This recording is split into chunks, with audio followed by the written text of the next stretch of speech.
So me and two of my clanmates were doing the Grandmaster. I recorded it for posterity.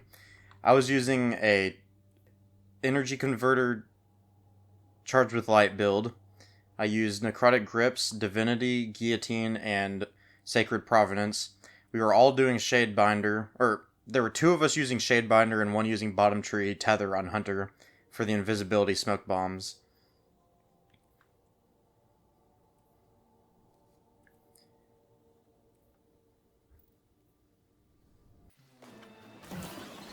I've sped up quite a bit of the video of the parts where we're not really doing anything, so that's what a lot of this will include.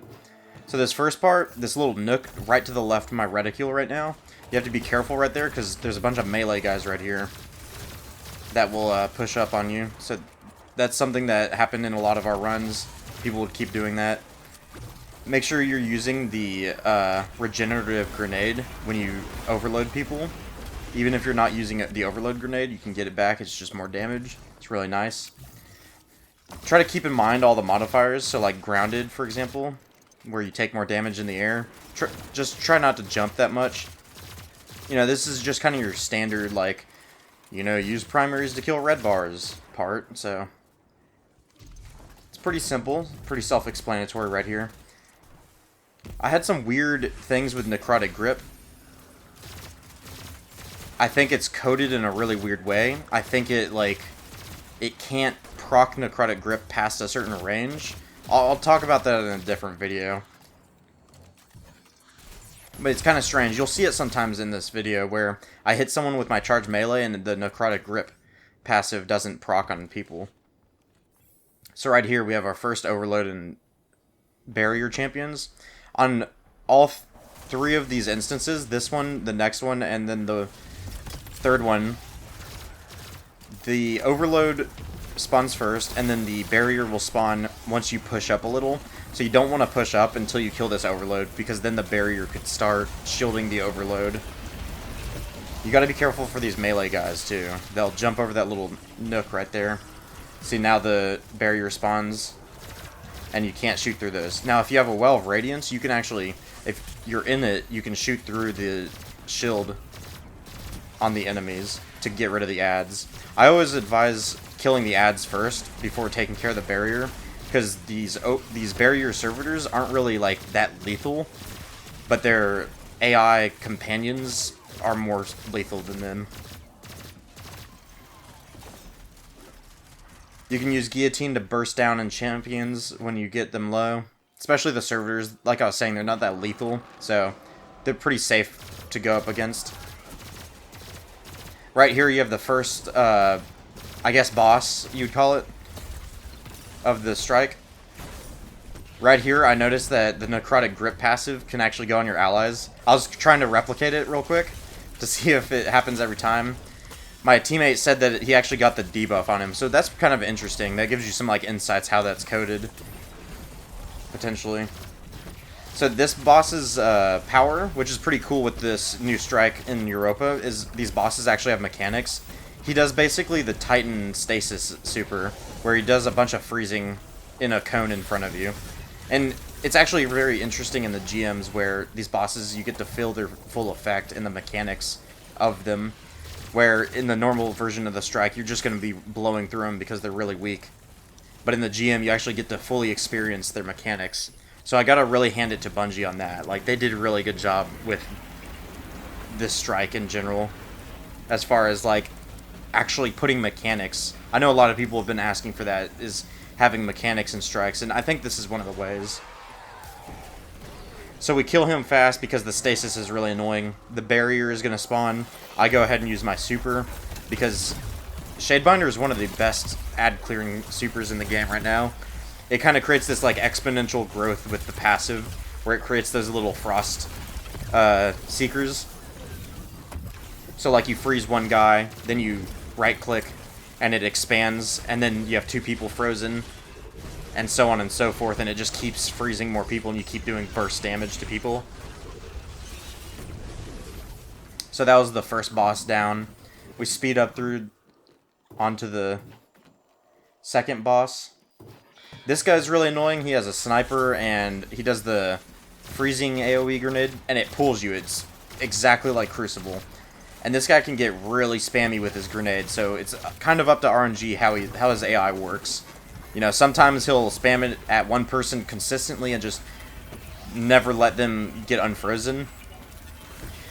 We wanted to take over the Overload real quick because it just makes it a hell of a lot easier. A really good strategy on this guy is to just kill him outright, the boss. I think we tried that in this video, but we'll see in a second. Because once he's dead, he's not throwing those stasis grenades. So you can actually use the cover to its full potential. See how he threw the grenade at me, and now you get the debuff on the left, freezes you. It actually does quite a bit of damage in the GM, so be aware of that. But if you're frozen, I think you take less damage from the tick. I know if you break out immediately after being frozen, it lasts long enough to freeze you a second time, so also take that into consideration. Okay, so we didn't burst him down this run. And there's the Necrotic Grip proc, so that's pretty interesting. It's pretty alright. Like, conceptually, it's good, but I don't know, it really depends. If it procced every single time on this melee, I would say it's pretty good. Just because it's like free damage. I also don't have that optimal of a melee build, so if you had like 100 strength and some other mods playing into your melee, I feel like it could be a lot more useful.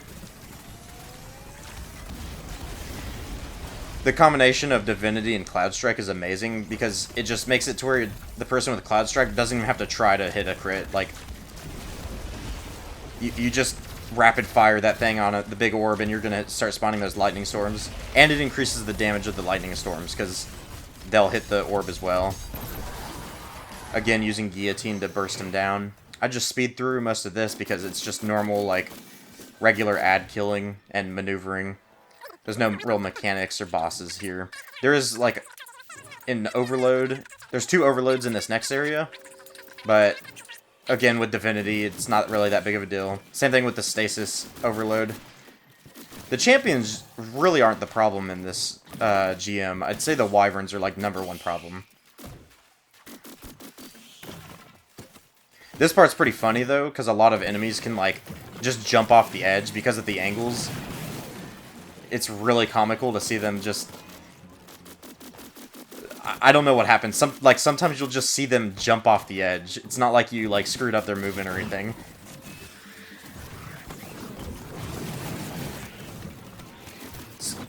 In my opinion, the optimal way for Cloud Strike and Divinity on these GMs is... Once the Divinity orb is up, the Cloud Strike person lands 4 shots in, and then swaps to their primary to finish it off, because the Lightning Storm is going to continuously do damage. I sped through this because, you know, it is technically like an encounter, I guess, for the strike, but again, it's something that's like, you're just killing ads, there's no real mechanic to it. There's a few champions here and there. The snipers, you gotta watch out for them on those top and left and right ledges. Make sure you use sniper resist on this, because that actually makes it to where if they're in the range where it reduces the damage, it won't be a one-shot. Which is a new thing this season. All the GMs before, there was nothing you could really do against snipers. They were always one-shots. So here's that first overload. We melt him pretty quick with Divinity and the sniper. Here's Shadebinder. It's pretty crazy to see it going this fast. I had to do the speed up because this took us about 56 minutes. But majority of it, I would say, was spent in the boss room. Just doing miscellaneous things like waiting for supers, waiting for ammo to respawn, and stuff like that. But we do not use any cheeses. We don't get outside of the maps or out of bounds or anything like that. I mean, the only thing you could argue is maybe the ammo fairy, where you run out of ammo and it gives you some ammo. I don't really consider that a cheese, because that's like... that's a core thing that's just in the game.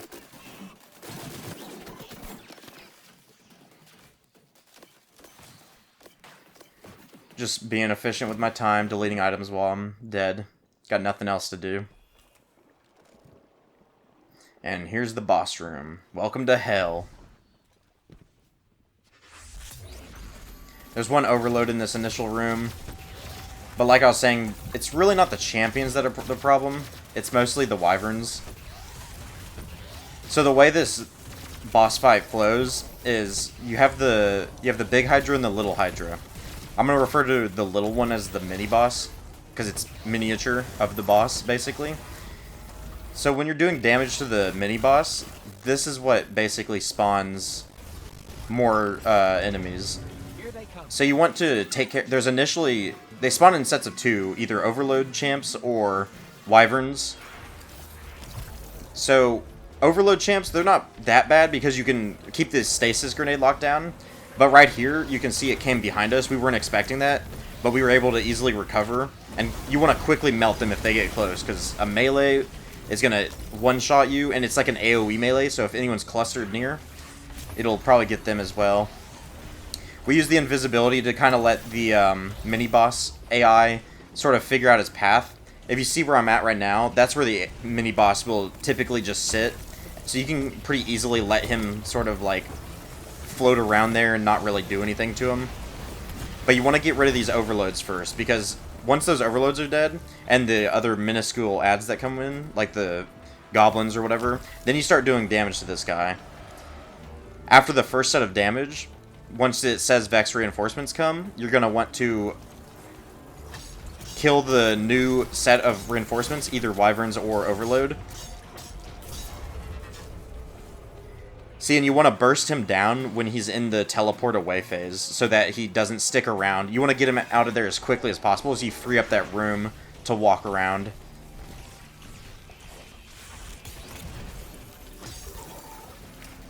Making good use of the passives on the Warlock. See, I overload him, and then I check around to make sure where the other overload Minotaur is, because we don't want one sneaking up on us because radar's disabled. The key to stasis is the fact that you can overload and then freeze them. Freeze actually bypasses all the champions. So it's really good to just keep them CC'd right there and make sure that the other overload isn't like around you to one-shot you. See, and then we run around kind of making sure that there's no overload right around the corner to kill us or melee us or something. When we start doing damage to the boss, it's such a slow process because you have to, it's kind of like guerrilla warfare. Oh, see, here's the second overload. I stun him to try to aggro him in here because we don't want to go out there and have the boss knelling down on us. I have a void resist and it allows me to take like a couple splash hits of it.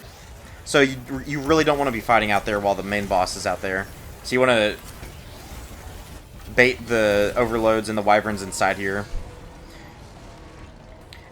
And like I was saying with the boss, you basically have to do guerrilla warfare where you poke out, get a couple shots in, and then poke back out, because it's really risky to fight this guy.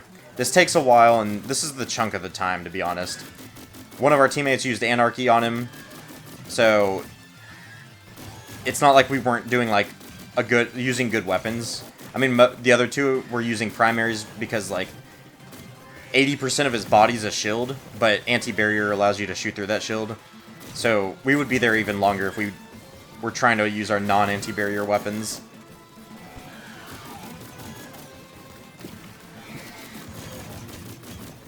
But even at, I think this is 3 times speed, even at this speed, you can see how long this takes.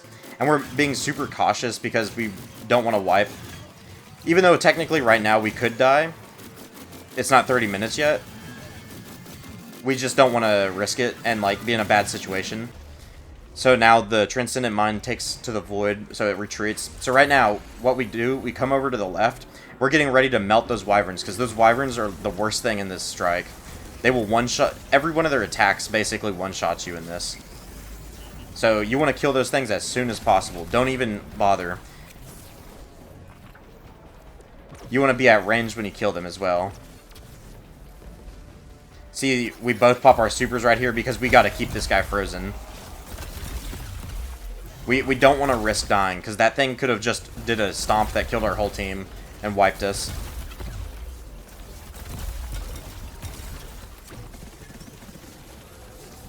Just killing the barrier goblin. Pretty basic stuff. Freezes keep them pretty easy. Again, we're under the 30-minute time, so we could still die right now and we'd be fine. There's a barrier above us, so what we're doing is we're kind of looking around where that barrier was, because we have no clue where he went. And then we circle around, and we happen to see him. I still don't know where he went, like...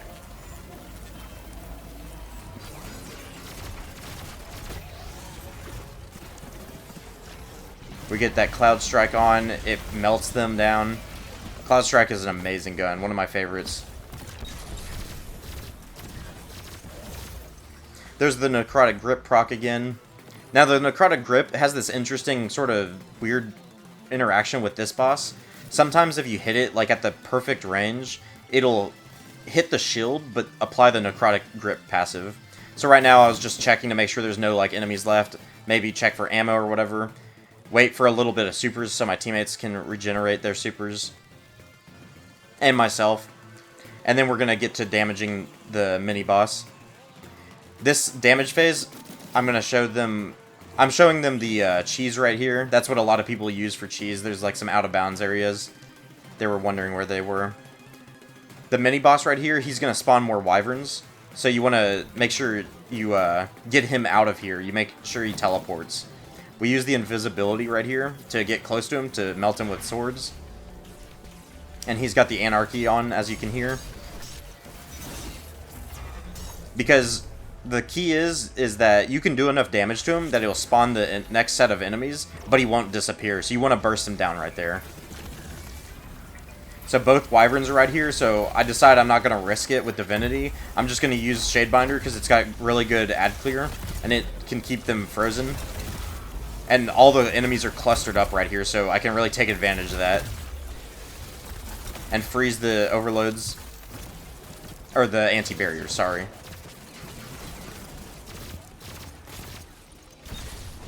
There's some enemies behind us. They're not that really big of a deal. Okay, one barrier down. And just doing regular barrier stuff. Pulses this season make it really nice that we can stay at range and do anti-barrier shots. I believe this is a armor-piercing, rapid hit, kill clip, Sacred Provenance from Garden of Salvation. I believe it's I would call it the God Roll. I can't remember the barrel or magazine at the moment, but I do show it at the beginning of the video, if you want to go check that out. It makes pretty good quick work of champions. See right here, I stun him just so I can get our grenades refilled, because we all have the grenade refill. And the stasis grenade can perpetually keep them frozen and overloaded. And you see the AoE effect of Cloud Strike right there. It was able to basically get the second champion down to 2/3 health. Speed it up a bit because we're gonna wait for supers and ammo, I believe. And a bit of damage on the boss. Yeah, this is just damaging the boss right here. It's more of that guerrilla sort of fighting. It's just kind of like, I don't know, it makes me question, like, I feel like it's a bit overboard. He's just a bullet sponge. It's basically just Vala Staruk again. Like, yes, he can kill you, so it's kind of a challenge, but also no, because it's just putting a bunch of bullets into him with your primaries, because you can hardly use any other weapon. And the chance that his head aligns to you and the barrier's not over it really limits the critical potential. See right here, I noticed that the overload is right there immediately. And I see that the second one is right there, so we know that we're safe from behind us. Or relatively safe, at least. We get to more Cloud Strike damage. He's loading up some anarchies on the wall. We got stasis everywhere. And don't worry about using your ammo, because like I said, the ammo fairy, it just gives you ammo when you run out. I see fanatics coming up. I want to get them because they're just annoying. I don't want them to get close. Just basic, you know, you see it, you kill it. As long as you can keep the champions frozen, they're pretty harmless. So, like I was saying, the champions aren't really the problem. But if you're going to attempt this, you have to melt the wyverns. That is the #1 concern. assuming you're a relatively skilled player, which if you're doing a GM, I assume you are. Like, I mean, at this point, you're plus 15 or so. So, you've at least got a lot of time in the game, I could say. But I would definitely not do this with Necrotic Grip. I was just doing this to kind of feel them out, see how they work in like a high-level content. I'll be making a video sort of about that. Not Necrotic Grip specifically, but about exotics in Grandmasters specifically. So, keep an eye out for that on my channel. That's a reason to subscribe and hit the bell. Again, just fast forward it. I'm waiting for the ammo fairy, and there it goes. We're just doing damage to the boss right here. It's kind of like very tedious, is all it really is. Even with Anarchy, it takes a long time. And we didn't want to sacrifice our guillotines. Well, one, because we already had exotics in our other slots, so we wouldn't even be able to use Anarchy. But also, guillotine is like a really good champion killing weapon. It's really good for bursting down the mini-boss as well. More enemies start spawning. It's wyverns, so again, we don't even want to think about messing with them. So he's popping tether on them. We see the boss, try to avoid it, because the boss, again, it does arc damage, and it's kind of weird with how it attacks, but it can kill you very easily. See, a wyvern comes up, I don't even want to attempt.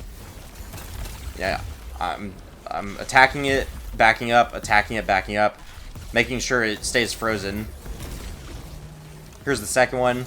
There's 2 wyverns dead, and now we're in the clear. It's basically safe for us to do it. I believe this is the last time we damage the mini-boss, so this time he's just dead when you kill him. So you're good to go. And then it just is anti-barriers and the boss. After you deal with the mini-boss. I believe my team wanted to wait for supers here, and that's why we kind of sat around for a little bit. I sped this up 5 times right here, because this took a while. I don't think we really needed our supers, to be honest. I mean, they helped, but definitely could have avoided this, but we didn't want to take any risks. We got this far, we wanted to guarantee that we got it. So it's not the fastest clear, but I would say this is probably the hardest Grandmaster, so I'd say that's completely fair and honest.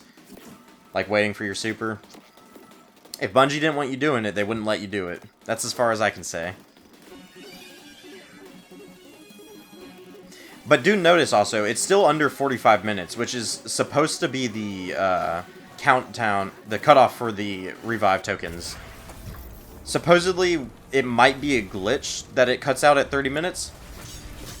I would say most teams can get through this if the 45-minute rule is brought back. Because we're about to just now hit the 45 minutes. So it spawned some barriers. We were just checking to make sure there were no wyverns, but of course there is one right there. Again, it's a good thing we waited for our supers, I suppose. I couldn't remember precisely what part of the video I was at right now. But yeah, that was really important that we waited for our supers, because you do not want to mess with those wyverns. There's a second one. Again, it's very dangerous. They have really long range damage, and they basically don't stop chasing. I see that it's executable range, so I go for it because it locks me and it in an animation. That's probably the safest way to get rid of them. If they're in close range, is to just, hold down the left trigger and everyone spam G, or whatever you use for your execute button.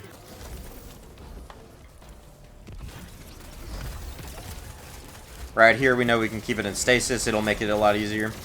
See, you can see how stasis sort of, like, cancels the barrier spawn.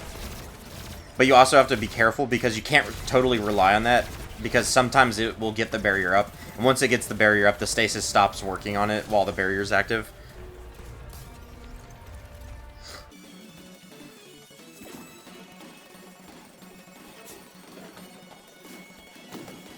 So right here, it's just the boss and some anti-barriers.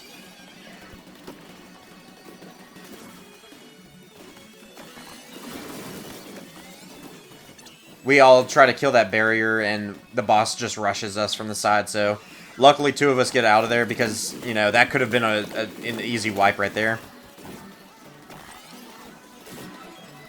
Shadebinder makes for an easy killing super, because you can freeze it, go behind a wall, use your right click, and it goes through the wall. Right here, I was trying to make sure the boss rotates. I'm the only one with anti-barrier at the time right now, so we're trying to do damage in between. I'm trying to see if I can get any of the barriers killed. See, you have to be very careful while you're attacking this thing, because if that little gun can point to you, it can hit you. I'm waiting for the ammo fairy to bless me with some more ammo, and there she is. I guess the ammo fairy could be a he or she. I don't know. I think of Tinkerbell, I guess.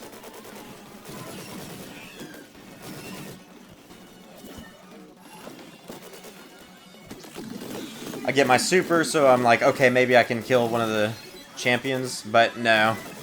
It turns out you don't actually have to kill them. You just have to deal damage to them, and then kill the boss, and I guess killing the boss kills them for you. I guess it kills them before you kill the boss or something, or before the strike is complete, technically. So, here's the final kill. The Anarchy gets him, and we're safe to emerge from our bunker once again. The apocalypse is over.